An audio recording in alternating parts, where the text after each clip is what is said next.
So hello my dear student, this is Harivansh Kumar and welcome you to Smart Way Academy। और ये है dual nature of matter and relationship का lecture number 2।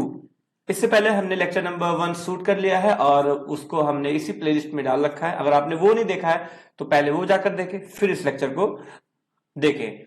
और आज के lecture में हम लोग पढ़ने वाले हैं इलेक्ट्रॉन अमीशन के बारे में, जैसा कि आपको इधर सामने दिख भी रहा है कि आज हम पढ़ेंगे बच्चों इलेक्ट्रॉन अमीशन के बारे में। ठीक है बच्चों, अगर आपको हमारी वीडियोज अच्छी लगती हो तो हमारे चैनल को सब्सक्राइब करें और अपने दोस्तों के साथ शेयर करें, और अगर सच में अच्छा लगा है तो इस वीडियो को लाइक करना ना भूलें। So let's get started. तो जैसा कि आज हम पढ़ेंगे इलेक्ट्रॉन अमीशन, तो बेटे इलेक्ट्रॉन अमीशन होता क्या है। सबसे पहली बात कि हम जानते हैं, क्योंकि हम यहाँ पर इलेक्ट्रॉन अमीशन किसके लिए पढ़ेंगे बेटे, मेटल्स के लिए। और आप सबको पता है कि मेटल्स में क्या होते हैं बच्चों, फ्री इलेक्ट्रॉन्स होते हैं। ठीक है, अब ये फ्री हैं लेकिन इनकी फ्री है लेकिन क्या ये अनलिमिटेडली फ्री है? क्या मतलब ये कहीं भी जा सकते? नहीं बेटे, ये फ्री तो है। मतलब अगर हम यहाँ पर एक मेटल का सैंपल बनाते हैं और इस मेटल के सैंपल में अगर हम एक दो इलेक्ट्रॉन को देखते हैं तो ये ऐसे घूमते घूमते घूमते घूमते ऐसे घूमते रहता है विद इन द मेटल, ये घूमते ही रहता है। तो यानी कि विद इन द मेटल ये घूमने के लिए बेटे फ्री होते हैं। इनको ही हम लोग बोलते हैं फ्री इलेक्ट्रॉन्स। ये बाहर नहीं निकल पाते हैं।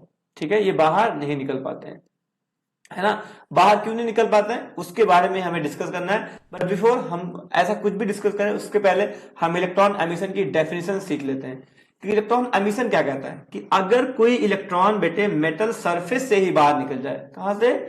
मेटल सरफेस से। तो मेटल सरफेस से इलेक्ट्रॉन के बाहर निकलने को हम लोग इलेक्ट्रॉन एमिशन बोलते हैं। तो अगर मैं डेफिनेशन लिखूं, हाँ भाई, तो क्या लिखेंगे भाई? इजेक्शन ऑफ इलेक्ट्रॉन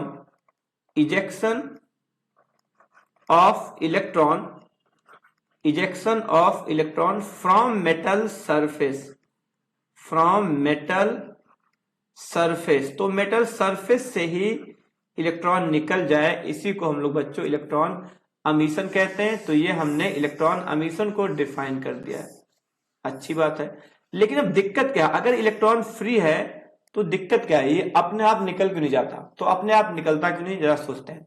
ठीक है, भले ही हम ये जानते हैं कि मेटल में क्या होता है बेटे, मेटल्स में होते हैं बेटे फ्री इलेक्ट्रॉन्स। हाँ भाई, तो मेटल्स हैज फ्री इलेक्ट्रॉन्स। ठीक है, फ्री इलेक्ट्रॉन्स का मतलब क्या है? ये electron with in the metal कहीं भी मूव कर सकते हैं। अब ये फ्री इलेक्ट्रॉन्स का मतलब क्या है बेटे? तो फ्री इलेक्ट्रॉन्स का मतलब है they can move anywhere with in the metal. With in the metal ये कहीं भी मूव कर सकते हैं। हम उसके बारे में पढ़ भी नहीं रहे, हमें तो इसको मेटल से ही बाहर निकालना है। ठीक है बच्चों, तो मेटल से बाहर निकलने में क्या दिक्कत आती है? तो मान लेते हैं कि एक इलेक्ट्रॉन है जो मेटल से बाहर निकलना चाह रहा है। ये मान लो कि एक मेटल का सैंपल है और ये इलेक्ट्रॉन ऐसे मेटल से बाहर, एक इलेक्ट्रॉन ऐसा है जो मेटल से बाहर निकलना चाह रहा है। लेकिन जैसे ही ये इलेक्ट्रॉन मेटल से बाहर निकलना चाहता है, तो क्योंकि इलेक्ट्रॉन पर होता है बेटे नेगेटिव चार्ज और पूरा का पूरा मेटल बेटे होता है न्यूट्रल। तो मान लेते हैं कि मेटल है, तो इसको हम थोड़ा ऐसे शेड कर देते हैं। तो ये अगर एक मेटल है, अब हम क्या कह रहे हैं कि एक इलेक्ट्रॉन है जो कि इस मेटल सरफेस से बाहर निकलना चाहता है। तो क्या दिक्कत है, क्यों नहीं निकल जाता? जब ये फ्री है तो क्यों नहीं निकल जाता है? तो अभी समझते हैं क्यों नहीं निकल जाता है। तो बेटे जैसे ही ये इलेक्ट्रॉन मेटल सरफेस से बाहर निकलने की सोचता है, तो क्योंकि इलेक्ट्रॉन पे नेगेटिव चार्ज है और पूरा का पूरा एटम कैसा है बेटे, न्यूट्रल है, तो इस मेटल के सैंपल पे आ जाता है बेटे पॉजिटिव चार्ज, और इलेक्ट्रॉन का निकलने का मतलब बेटे नेगेटिव चार्ज बाहर निकल रहा है। अब इन नेगेटिव और पॉजिटिव में क्या हो जाता है बेटे, अट्रैक्शन। तो ये पॉजिटिव वाला चार्ज को फिर से खींच के इसे अंदर ले आता है ना। सो जैसे ही इलेक्ट्रॉन निकलता है तो बेटे क्या होता है, बिकॉज ऑफ इलेक्ट्रोस्टैटिक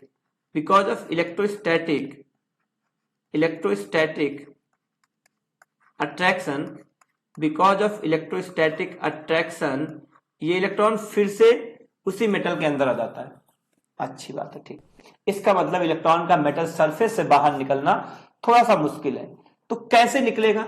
अब निकलने का मतलब क्या है, हम इस इलेक्ट्रॉन को कुछ एनर्जी दे दे, इतनी एनर्जी दे दे कि ये इस इलेक्ट्रोस्टैटिक अट्रैक्शन को ओवरकम कर जाए, मतलब जितना अट्रैक्ट कर रहा है उससे ज्यादा एनर्जी हो तो ये बाहर निकल सकता है। ठीक है बच्चों, तो अगर अब हमें, तो अब बेटे हमें क्या समझ में आता है कि if we supply some energy, if, अब क्या समझ में आता है बेटे हमें कि if we supply some energy, if we supply some energy, if we supply some energy, अगर हम कुछ एनर्जी सप्लाई करते हैं, देन क्या हो सकता है बेटे, देन इलेक्ट्रॉन में ओवरकम, तो इलेक्ट्रॉन में ओवरकम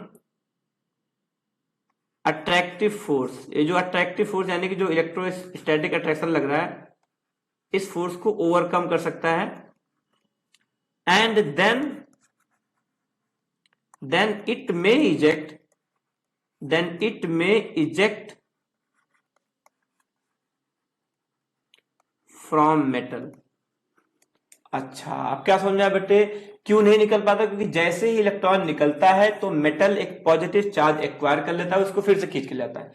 अब अगर हमें इसको सच में बाहर निकाल ही देना है तो कैसे निकाल पाएंगे? हमें कुछ एनर्जी सप्लाई कर दे, इतनी एनर्जी कि इस फोर्स को, बोले फोर्स लग रहा है लेकिन फोर्स ज्यादा हमें एनर्जी दे दे तो ये बाहर निकल जाएगा। इतनी बात तो बच्चों हमें समझ में आती है बहुत ही आराम से। ठीक है, अच्छा अब हमें जो, अच्छा अब देखो क्या है, मान लो कि 2 जूल की एनर्जी रिक्वायर्ड है लेकिन हम 3 जूल दे दें, तो 3 जूल देंगे तो भी इलेक्ट्रॉन निकल सकता है, 4 देंगे तो भी। तो यानी कि जो मिनिमम एनर्जी, अब मिनिमम एनर्जी का एग्जांपल अभी मैंने क्या लिया, 2 जूल। तो अगर मिनिमम एनर्जी 2 जूल है तो इस 2 जूल यानी कि minimum energy required for ejection of an electron is called as work function. तो देखते बच्चों, मिनिमम एनर्जी रिक्वायर्ड, ठीक है, तो क्या लिखते बेटे हम, minimum energy required for ejection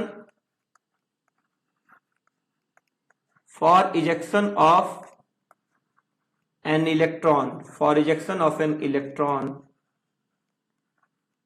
is known as work function, और इसको हम लोग फाई से डिनोट करने वाले हैं। ठीक है, जो मिनिमम एनर्जी रिक्वायर्ड है उसको हम लोग बोलेंगे बेटे क्या, वर्क फंक्शन। सिंपल है बच्चों, कोई बात नहीं, बहुत बढ़िया है। ठीक है, अच्छा अब ये जो वर्क फंक्शन है ये कुछ कुछ बातों पे डिपेंड करता है। तो वर्क फंक्शन यानी कि फाई किन किन बातों पे डिपेंड करता है बच्चों?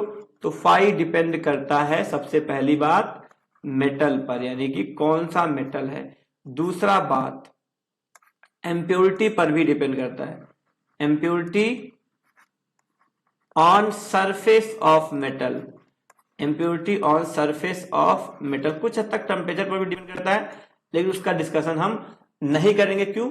इसलिए नहीं करेंगे क्योंकि हमारे एनसीईआरटी में वो चीजें नहीं दी हुई हैं। तो हम यही पढ़ने वाले कि मेटल पे डिपेंड करता है, मतलब अलग अलग मेटल का अलग अलग होता है, और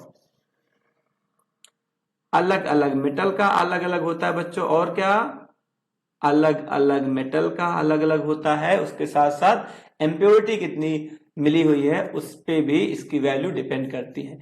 तो कुछ मेटल्स के वर्क फंक्शन हमारे एनसीईआरटी के टेक्स्ट बुक में दिए हुए हैं, अब हम वही डिस्कस करने चल रहे हैं। So let's go to that page.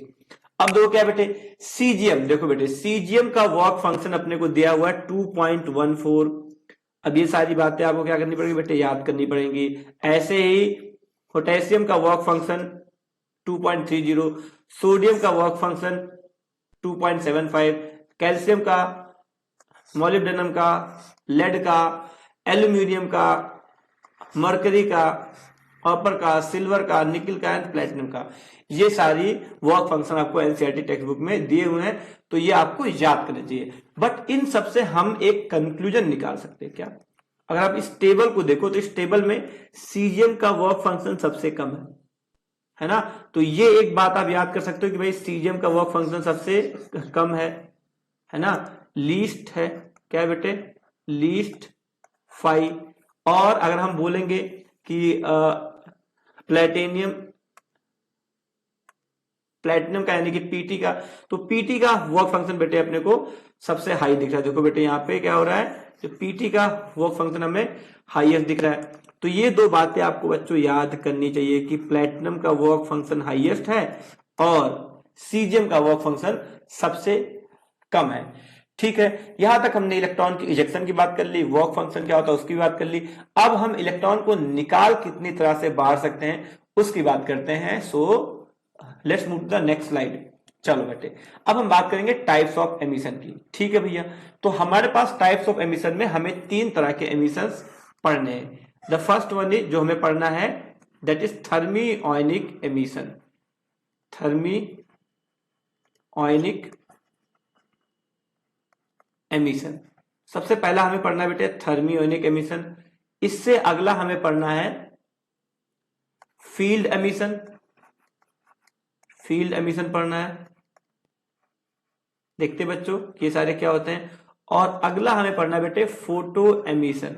हमें इस चैप्टर में फोटो एमिशन पे ज्यादा ध्यान देना है क्योंकि वो हमारे सिलेबस में ज्यादा करके है। चलो ठीक है, अब बात करते बेटे थर्मियोनिक एमिशन क्या होता है।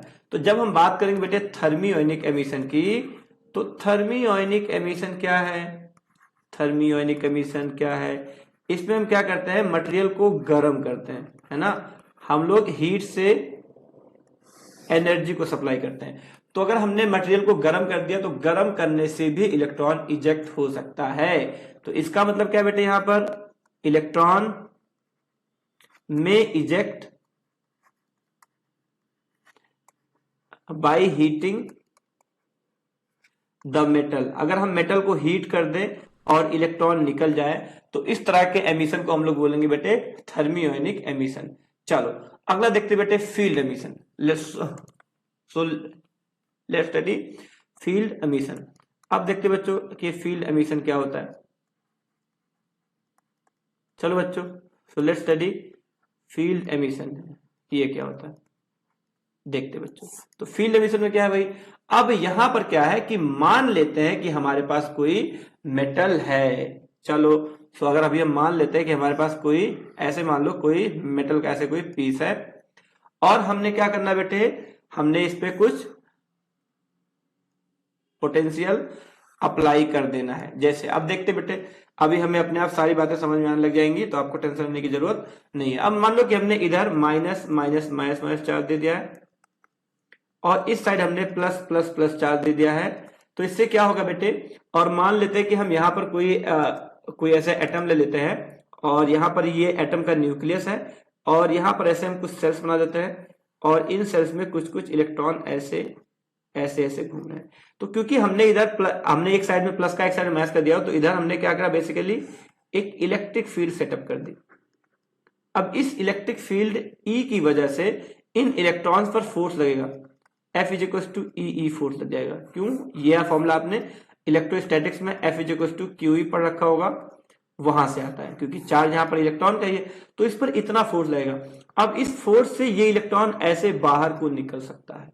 इस तरह के एमिशन को हम लोग बोलेंगे बेटे फील्ड एमिशन। मतलब यहां पर इलेक्ट्रॉन का एमिशन क्यों हो रहा है, बाय अप्लाइंग इलेक्ट्रिक फील्ड, है ना।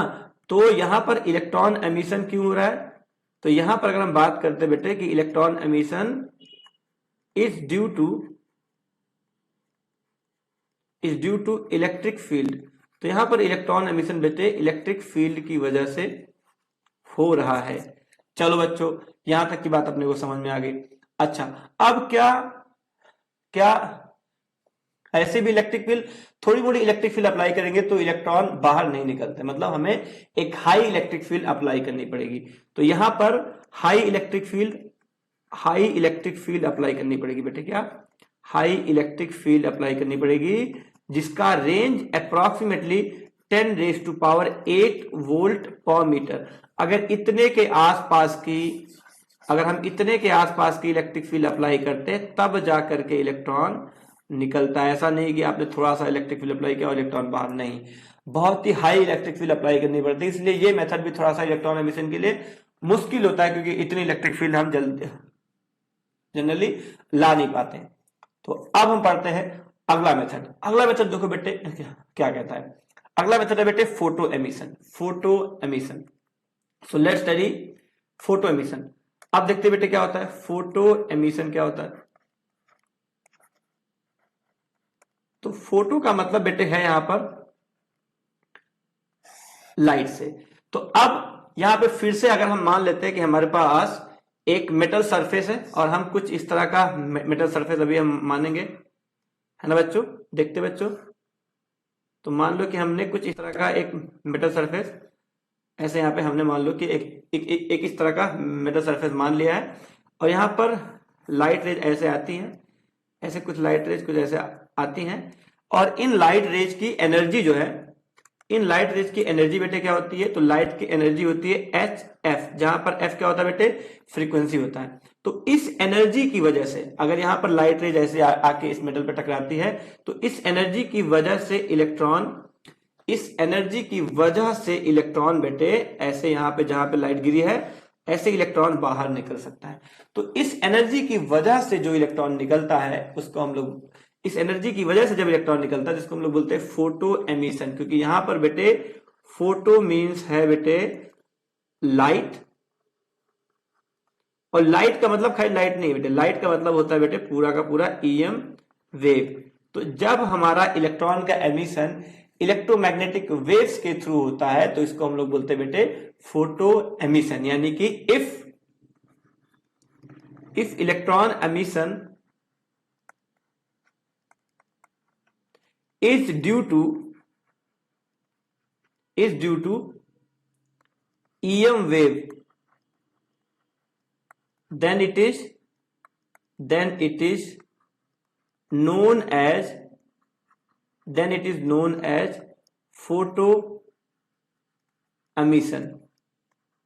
अच्छा भाई, अब जैसा हमने कहा था, अभी हमने आज के लेक्चर में नहीं बल्कि हमने कल के लेक्चर में हमने वर्क फंक्शन के बारे में पढ़ा हुआ था, ठीक है बच्चों। तो वर्क फंक्शन, अब देखो बेटे वर्क फंक्शन क्या होता है, जितनी मिनिमम एनर्जी हमें देनी पड़ेगी उसको हम लोग क्या बोलते हैं बेटे, वर्क फंक्शन, ठीक है। वर्क फंक्शन हमने पढ़ा हुआ, सॉरी मैं थोड़ा सा गलत बोल गया, हमने उसको इसी लेक्चर में पढ़ा था वर्क फंक्शन। तो वर्क फंक्शन मिनिमम एनर्जी, यानी कि ये जो एनर्जी है, अगर ये जो एनर्जी जो हम यहां पर बता रहे HF, अगर ये HF थोड़ा सा कम हुआ तो इलेक्ट्रॉन नहीं निकलेगा। मतलब ये HF जो है, अगर ये HF जो है, क्योंकि हमने बोला कि ये एनर्जी सप्लाई है, लेकिन इलेक्ट्रॉन को निकलने के लिए कितना चाहिए, वर्क फंक्शन। तो अगर वर्क फंक्शन से ज्यादा एनर्जी सप्लाई होगी तभी इलेक्ट्रॉन निकलेगा। मतलब अगर हम चाहते हैं कि इलेक्ट्रॉन निकल जाए तो ये जो एनर्जी हम दे रहे हैं ये वर्क फंक्शन से ज्यादा या एटलीस्ट उसके बराबर हो तभी इलेक्ट्रॉन निकलेगा। तो अगर ऐसा है, यानी कि HF is greater than or equals to work function, then electron may eject।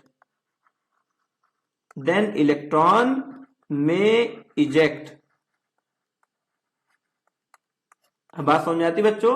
तो फोटो एमिशन में क्या होगा, लाइट रेज पड़ेंगी, इलेक्ट्रॉन बाहर निकलेगा, लेकिन कंडीशन क्या है कि जो लाइट रेज आ रही है उनकी एनर्जी वर्क फंक्शन से ज्यादा हो। इसका मतलब ये होता है बच्चों कि आपको ये जो हमने यहां फॉर्मूला लिखा है ऐसा है, ये कंडीशन फुलफिल है तभी जाकर के इलेक्ट्रॉन बाहर निकलेगा। अच्छा, ऐसी कंडीशन बाकी दोनों में भी होती हैं, बट थर्मियोनिक एमिशन में हम ये कंडीशन दिखाना हमारे लिए मुश्किल है, बट इस वाले में हम दिखा देते हैं। जैसे कि हम यहां पर हमने क्या किया, हमने यहां पर बच्चों आपके लिए इलेक्ट्रिक फील्ड अप्लाई करी है। इलेक्ट्रिक फील्ड अप्लाई करना या फिर पोटेंशियल डिफरेंस अप्लाई करना, दोनों का मतलब बेटे एक ही होता है। तो हम या तो बोल दे कि ई इलेक्ट्रिक फील्ड अप्लाई करिए, या तो हम ये बोल दे कि बेटे हमने वी का पोटेंशियल डिफरेंस अप्लाई किया हुआ। अब वी, अब आप सबको पता है, आपने इलेक्ट्रोस्टैटिक्स में पढ़ा होगा कि वी और ई के बीच में एक रिलेशन होता है, V equal to E dot D R, है ना। यहां पे एक नेगेटिव साइन भी होता है, बट अभी के लिए हम साइन इग्नोर कर सकते हैं। तो यानी या तो हम बोल दे कि हमने भाई ई इलेक्ट्रिक फील्ड अप्लाई करी है, या तो हम बोल दे कि हमने वी पोटेंशियल डिफरेंस अप्लाई किया हुआ है। तो अब चलो ठीक है, अब ऐसे मान लेते कि हमने वी पोटेंशियल डिफरेंस अप्लाई करा हुआ है। वी पोटेंशियल डिफरेंस अप्लाई किया तो बेटे एनर्जी कितनी मिल जाएगी, तो आपने V U equals to Q V पढ़ा होगा। अच्छा, तो यहां पर तो हम बात करें बेटे इलेक्ट्रॉन की, तो इस इलेक्ट्रॉन को कितनी एनर्जी मिल जाएगी बेटे, ई इंटू वी। तो अब क्या है, अब बेटे ये वाली एनर्जी वर्क फंक्शन से ज्यादा होगी, तभी जाकर के इलेक्ट्रॉन निकलेगा। मतलब कि क्या है, अब ये जो ईवी है ये लेस देन, ये क्या हो जाए बेटे, ग्रेटर देन और इक्वल टू, अब ये जो ईवी है ये ग्रेटर देन और इक्वल टू वर्क फंक्शन हो जाए, तो इस कंडीशन में यानी कि जो एक इलेक्ट्रॉन को एनर्जी मिलेगी because of this potential difference that should be more than और equal to work function, in that case electron में इजेक्ट। अभी भी कंफर्म नहीं है, तो इस केस में इलेक्ट्रॉन में इजेक्ट, अगर ऐसा है तो इलेक्ट्रॉन क्या होगा बेटे, इलेक्ट्रॉन में इजेक्ट, इलेक्ट्रॉन में इजेक्ट। ठीक है बच्चों, आज के लिए बस इतना ही, हम मिलते हैं कल किसी और टॉपिक के साथ इसी चैप्टर के, तब तक के लिए बाय बाय। और आपको ये वीडियो अच्छी लगी हो, अब तो आपने पूरी वीडियो देख भी ली है, तो इसको लाइक करें, और अगर कोई सजेशन है, कुछ पूछना है, तो आप हमारे टेलीग्राम ग्रुप में लिख सकते हैं, या तो फिर हमें इस वीडियो में कमेंट करके बता सकते हैं। तो या तो आप कमेंट कर दीजिए, या तो आप टेलीग्राम का ग्रुप है वो ज्वाइन करिए और हमें उस ग्रुप में अपने डाउट्स पोस्ट कर सकते हैं। वी विल ट्राई कि हम आपके डाउट्स के लिए एक वीडियो सोल्यूशन बना करके इसी चैनल पर अपलोड कर ले। सो तब तक के लिए bye bye, see you next time.